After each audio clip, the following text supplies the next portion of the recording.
So there is actually nothing wrong with the use of the word Emilekon. And now that he is governing, he has been able to prove that it's actually the turn of Asiwaju Bola Tinubu to right the wrong and put the economic structure in its proper perspective. Some of the things that my uncle is saying about the president is not a reflection of reality. While I try to avoid interrogating the choice of word that used, which I believe is not friendly and will not be good for children or people who in fact value relationship, because if you have a relationship, even when you fall apart, it's what we call the rules of engagement. The president was never quoted at any time to have said anything about Babachir. Even when Babachir left the president, when you would have thought he would be the one to react, he never said anything. I mean, I left him, he never said anything. So what Uncle Babachir is saying, I believe if he is being honest with Nigerians, he should be able to separate between his personal interest and national interest.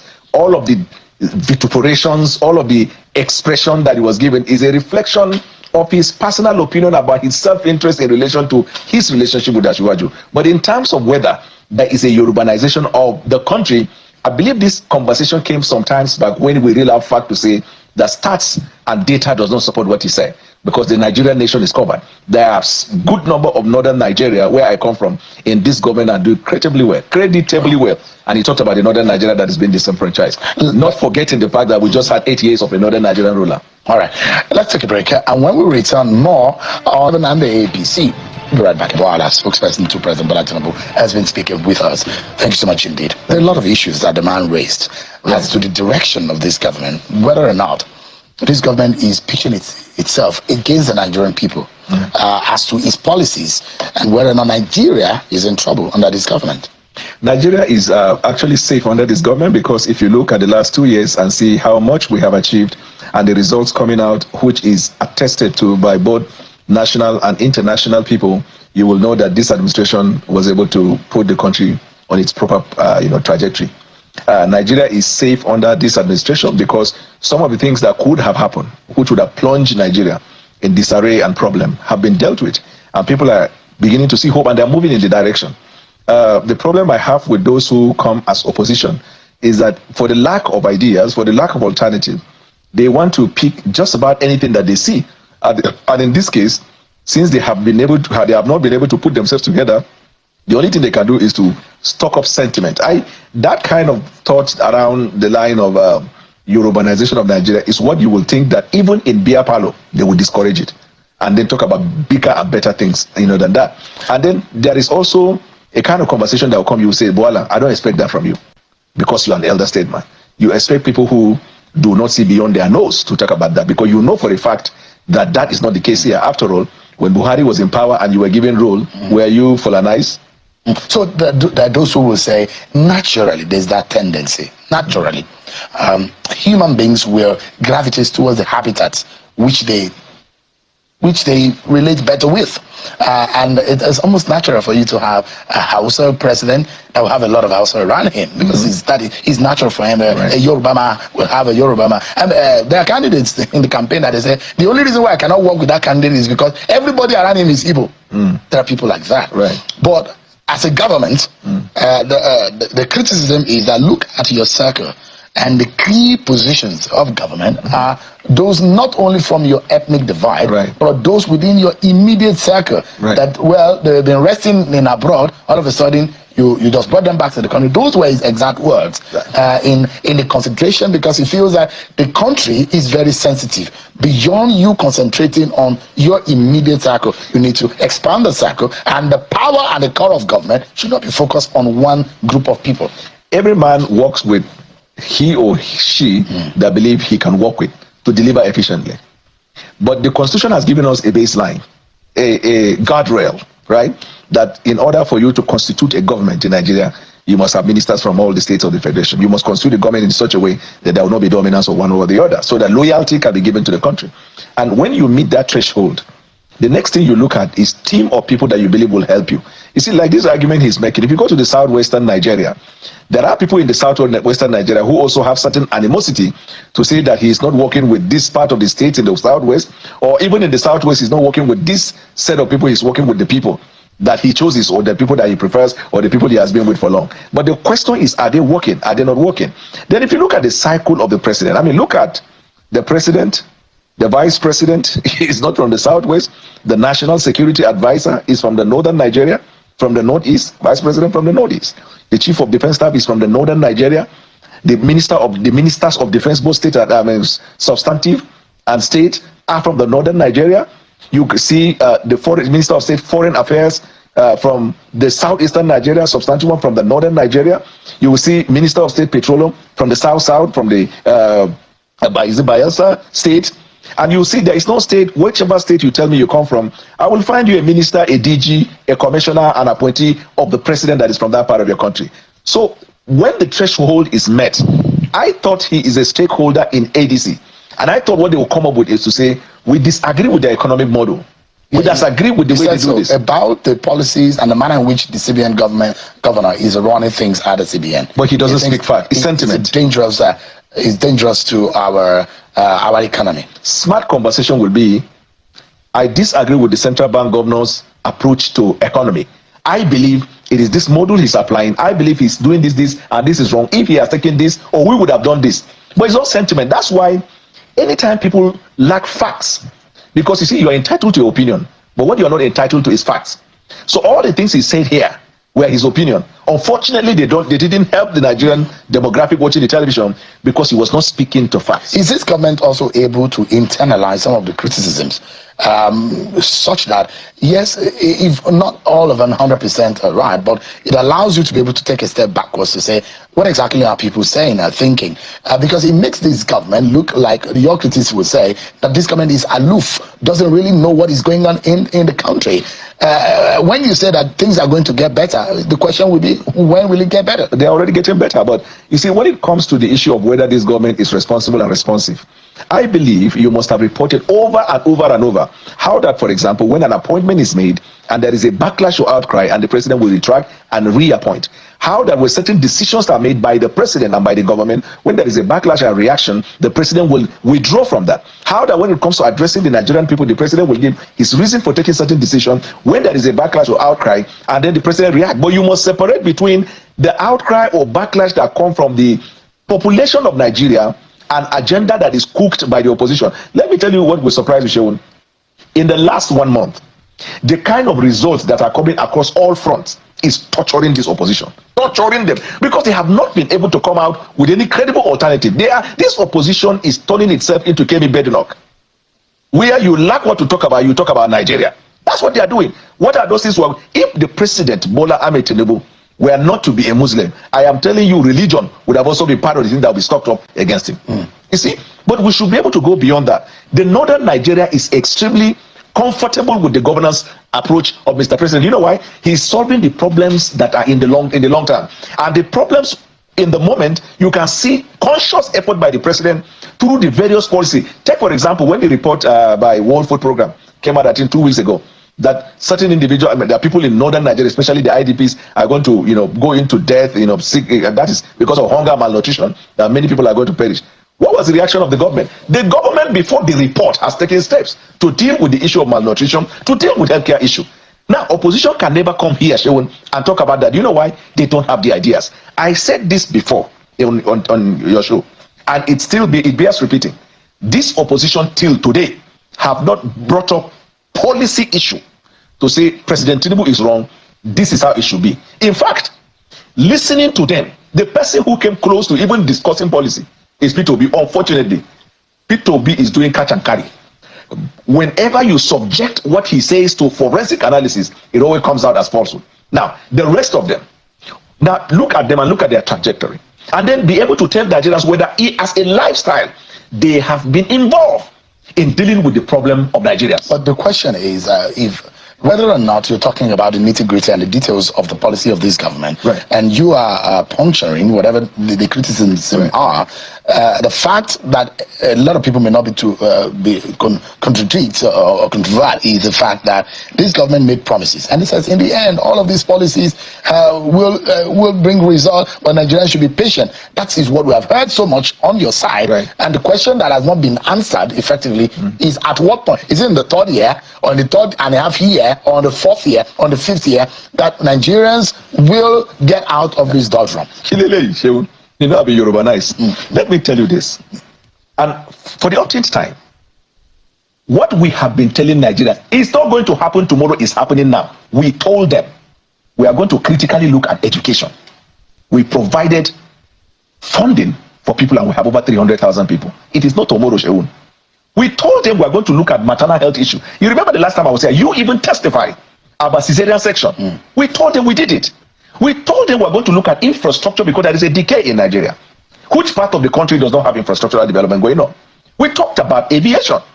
We even talked about food and we provided intervention. But fundamentally, we told them the problem confronting the Nigerian state is that if we don't deal with the issue of lack of revenue and the federating units get the money, people are going to be on the streets of Nigeria. But you have not talked about how this government ditched the country into economic crisis. No. And people, no, just remember, the transportation cost crisis, food cost crisis, inflation, food inflation, all of these were what this government ditched Nigeria into.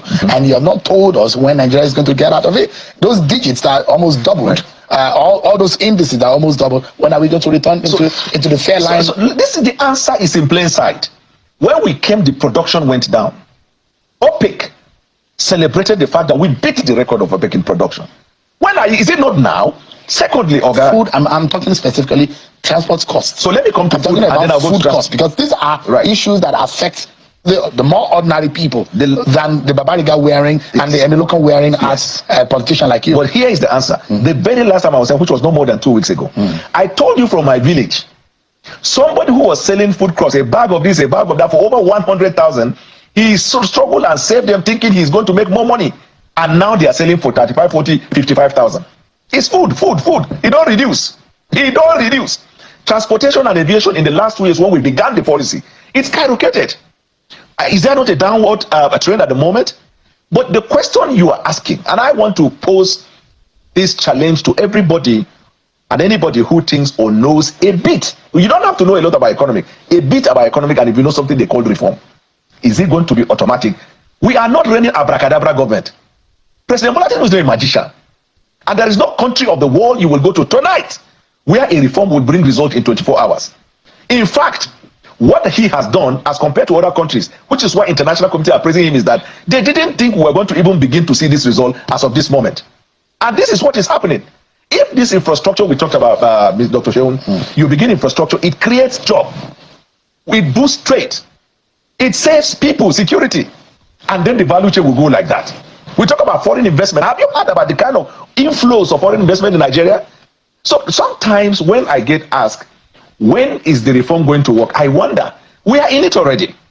But if you are talking about when will the final problem of the common man end, then I want to disappoint you.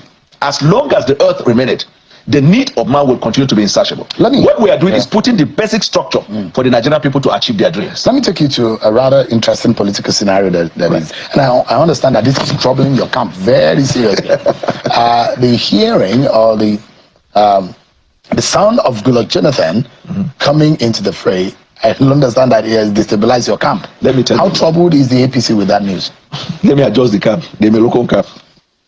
I see that some unscrupulous elements are trying to hoodwink former President Goodluck Jonathan to come into politics so they can destroy his reputation, which after he left government, he has been building by becoming an international figure globally. And why do I say that? The southern Nigeria, where President Goodluck Jonathan comes from, have all turned to SUBSRIBE Bola Tinubu and APC. You have seen governors come in. These are the individuals he would have relied on if he's going to run for presidency. Now, the elements that are going to him in the north, asking him to come to run, where are they not the ones that chased him away? So what hope does he have that this time around they are calling him because they mean well for him? Then look at the political class that are coming together to cajole him to come into politics. I know President Goodluck Jonathan is smarter than that. But if President Jonathan decides to run, let me tell you, I have seen the political climate in Nigeria today, and I will speak to facts, not conjecture. There is not a single politician that has the capacity to knock off President Bola Tinubu. In what sense? In all fronts. Let me bring some figures to the screen right now, and let's do some analysis. Because I'm not just a bit under the weather. I didn't have the energy. I would have given you a bit more issues for us to chew on. But this is what I brought up a few days ago to just give Nigerians a breakdown of how President Bola Tinubu won the election the last time around. And if you look at it, the analysis of what is going on, and what things are looking like right now, the dynamics might change. Right. You look at where the president got his highest vote, it was in the northwest region of the country. And in fact, Kano gave him the highest vote in the northwest, over 500,000 votes. That was what Kano gave the president. Northwest gave President Bola Tinubu 2.6 million votes. And he got followed by Southwest, his own, though Peter Obi beat him silly in Lagos, his home state, 2.2 million. He got an advantage in the north, central, and northeast region. In the south and in the southeast, he was nowhere to be found. Apparently, 127,000 votes he got in the 5 states of the southeast, considering the fact that the APC controls 2 of the 5 states in the southeast. And look at what happened in the south, at less than 1 million votes. This is just a bit shy of what Kano alone gave him. Those who are saying that within the first 10 states that you will look at, it's going to be a stiff competition against this president. The 2.6 million votes might not be there again in the northwest, considering the fact that if he doesn't take any candidate from a very strong candidate, especially with President Muhammadu Buhari dead, and he's gone with his 12 million possible votes, there's going to be a problem in the northwest and in the northeast for him. You see these figures? You know why this thing is quite funny to me? This was the worst moment of President Bola Tinubu's political trajectory. Do you know why? President Bola Tinubu came at a time when the odds were against him. Even members of the Southwest, I was with him in the primaries and before the primaries. I know prominent figures in the Southwest who turned their back from him. Why? Because they were hearing that a Fulani man will give to another Fulani man. So they rally around Alhaji Abubakar. The Southeast, they were trying to find a place. Majority of them tried to align with Alhaji Atiku Abubakar. The North Central, Peter Obi used dangerous rhetoric and deceived the church that he is going to take the country back to the church. And he got the number he could muster. You see this thing? This is going to be like I don't know how to describe it, but let me take you zone by zone.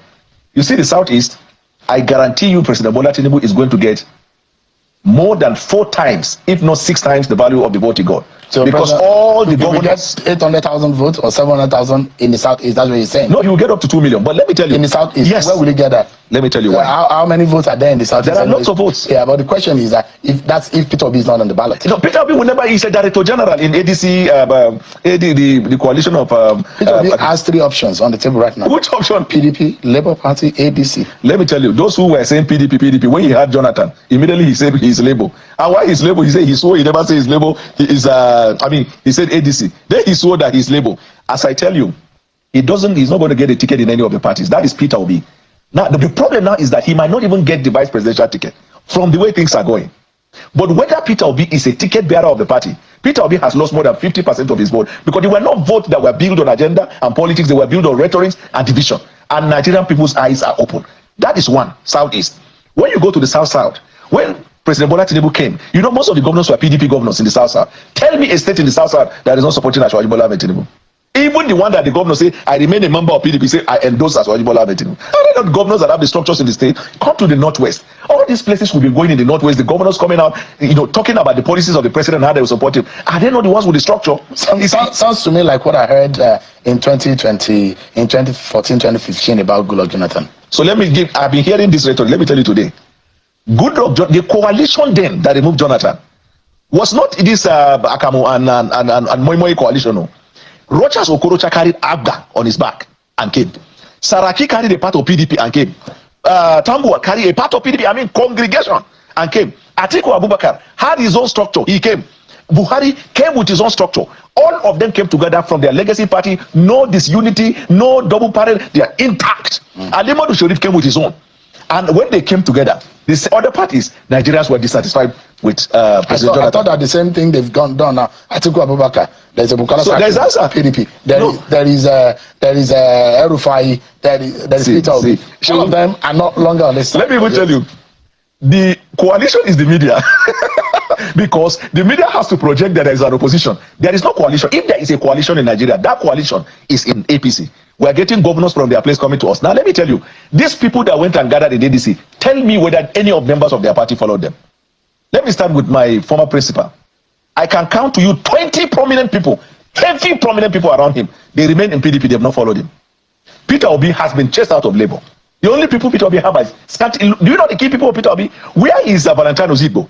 Where is Kennedy Okonkwo? Where is Bala? I can keep counting them on and on. Right. And then you come to Rufai. Did he deliver? We lost Senate? We lost House of Rep? We lost presidency there? Or my senior brother Malemi, as an incumbent attorney general, he couldn't win the ticket of the primaries. We're totally out of time. So the coalition is the media. This APC is not the coalition. Well, they say that the APC is going to be up against the Nigerian people in the 2027 election. And Nigerians are happy with us. We'll see how that works. Yes, I wish I had not won a green tie. I didn't know this. Sometimes when I listen to this man, Daniel Bwala, Felix Moka, Bayo Onanuga, and some other persons like that in APC, especially the spokesman, when I listen to that, I don't even bother, because I know whatever they are going to say is full of lies, especially when somebody from opposition says something that criticizes the government. You know, they don't like criticism at all. It pains them. It pains them to everything they have is like is a pinch, is a needle choking them whenever anybody criticizes them. Now, because Babachir Lawal criticized Tinubu 2 days ago, everything he said, this is what this one now is responding to, Daniel Bwala. Now, if you listen to what Babachir Lawal said on that video, and listen to what this one is saying, then you look at the situations in the country, you look at the living standard of everybody in your country, in this country, you look at your neighbors, then you will understand what is going on in the country. Who was saying the truth, telling the truth? Is it Bwala or Babachir? So nobody needs to tell you that the government has failed. Nobody needs to tell you whatever Bwala is saying is a lie. Nobody needs to tell you that in terms of economy they fail, security they fail, whatever you could think of, all the policies they failed so far. Yeah, maybe they are doing well. You can say some of the things they are doing has not manifested yet. We should give them time to see the manifestation of those policies, but not now. We are talking about today. So what you are saying, that one is your business. Nigerians know the truth. So you are not going to paint. There's no way you can paint black and white to Nigerians again. They all know the truth. They see. Most Nigerians now, they are now on internet. They know what is going on. Do you understand? So are you talking about even the data? That's another problem. Are you talking about the cost of data? Are you talking about the cost of food and goods and services? Are you talking about the cost of transportation? Are you talking about the cost of bills you run at home? Are you talking about the school fees of children? The only thing they said net fin, they create this thing, a loan, student loan. How many people? They say student loan. Thousands of people or millions of Nigerians are complaining that they have not taken loan. This and that. We know all those things now. Everything is on the internet. We know what is going on. So we are not going to take you serious or take this government serious. You gotta have your mind. You can talk anything you want to say. Nigerians know the truth. Do you understand? Because we are not seeing the changes. He said everything is good, things are getting better. We are not seeing things are getting better. Not in this government. We are not seeing. So you continue to fill your APC members with lies and all that. Nigerians know the truth already. And again, you know, it's because of the kind of politics we play in Nigeria. We play tribalism politics in Nigeria. Tribalism kind of politics in Nigeria. That's the problem we are having in this country, because Buhari did it. When Buhari was in power, Buhari was so tribalistic. His administration was full of northerners. All the key positions was in northerners. It becomes a problem for other regions. It becomes a problem for other regions. Then it was good at that time. They managed it. Nigerians managed it. Nobody did anything about it that time. We managed it for good 8 years. And that government was recklessness. It was a reckless government, and nothing was. But it gives opportunity for APC members to make money, to steal Nigerian resources. Nothing happens to them. Then now Tinubu is doing the same thing. Why is it so? Is it supposed to be so? Because Buhari did that. Everybody complains, but nothing happens. People complain. It was not supposed to be so. But now Tinubu is doing worse, playing the same tribalism kind of politics. It's not helping the country. It's not helping the country. Do you understand? We don't have to be biased. We don't have to be tribalistic in politics. Politics is for everybody. Every region should be inclusive. So when some region is being sidelined, being excluded from key positions, and you think you are going to do well in that, no. Do you understand? Because all of them, they speak, for example, they speak the same language. Whatever they say is no counter opinion to that. Everybody agrees. They speak the same language. They agree. It's fine. They do that. But when you bring people from this side, who does not understand, who does not speak the same language, it will be very difficult to see people compromise, rather than they would focus on doing the good thing, doing the right thing. But when they all speak the same language, in one way, all the ministries, they are in one way related. They are in one way or the other related. They all come together. Do you understand? And they speak the same language. There's nobody to cut our opinion. Yeah, so it's not helping. Tribalism kind of politics in Nigeria is not helping. We should try and stop it. Do you understand? So when somebody now criticize, somebody now try to evade, telling you this is it, then you are now reference the previous administration that when that one did it, was it good? What did you do? Because it was not good. When everybody condemned it, we complained about it, it was not good. You shouldn't have to go back to that era, repeating the same thing, and we complain reasons why the country did not move forward. And you say you are here to move the country forward, to unite everybody. Now you are being surrounded with your brothers, your friends, and your boys. You are expecting Nigerians to be happy about that. No, it's not going to work. It can only be complete. If complete, come up until 2 years, until 4 years in office. And the case may be 8 years, you go, then the problems remain. It does not solve the problem. We need somebody who is going to solve the problem, who is going to unite this country, who is going to bring everybody together, who is not going to see politics as my turn. It is my turn. Who is not going to see the key positions. It must be from my region. It must be from my region. No. That's why we need a unifier, somebody who is going to bring everybody to. See, the problem of this country now, first of all, is division, hatred, tribalism. These are the problem. Whenever anybody comes into power, before your policies, you want to put those policies in play, you must first of all unite this country. You must first of all make peace with every region. Make peace with every region to give you time that this is what you are going to do. When you unite everybody together, all the region together, then you balance it with appointment. Then everybody will relax, focus. When it's being, people will come after you, say no, that's not it. That's not the way it should go. So we don't have to reference the bad thing that people did in the past that didn't help us. People had this kind of problem in the past. They decided, somebody wake up one day to say, okay, it was not good. We are not going to go in this direction. Let's do this. If you go and listen to, when I read a book or listen to one video about Tanzania, how Tanzania became who they are today. Before it was like the way we used to do things in Nigeria. Common language brought this Kenya, Tanzania, unite them together, bring them together. Go and check the Tanzania. The way African countries are running out of country. Tanzania, they hardly you see them in other countries. Do you understand?